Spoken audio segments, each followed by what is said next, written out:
moving on to our master bath tonight. My husband and I had this plan when we buy a home and how to renovate it. I have the immediate, he has a 2-year plan. Unfortunately, some of his 2-year plan doesn't work into my immediate plan. My immediate plan in this bathroom would have been to change the whole tile in this walk-in shower. Actually, after he showed me, the walls aren't too bad.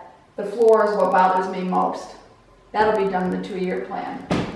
My next plan I wanted to do was to take off this big mirror, you can't see it over this double vanity, and put 2 single mirrors. I thought that would kind of look nice because I don't care for the plug in the middle of the mirror. Right now, it's like, it's a good mirror, leave it.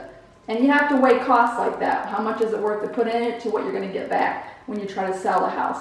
What we are going to do is we'll paint in here. We may have to change some of our faucets out because these are a version that I don't even think are sold anymore. Some of the drains in the sink don't match, and you want everything to match that way. Also, in this area, you can't see there's a toilet sits back here. There's some towel holders and toilet paper rollers that we're going to upgrade at that point as well. You can see the blocks over the tub and the block windows. I know they're a little dated, but most of the homes in this community have them, so the cost to take that out and put a different window in, you might not get your money back in the long run that way. So pretty much this bathroom should be easy. It's just a matter of the high ceilings, cutting it and getting it painted, and then from there we're moving on right next door to the master bedroom. Hopefully this will be a quick fix and we'll move on. Thanks for watching.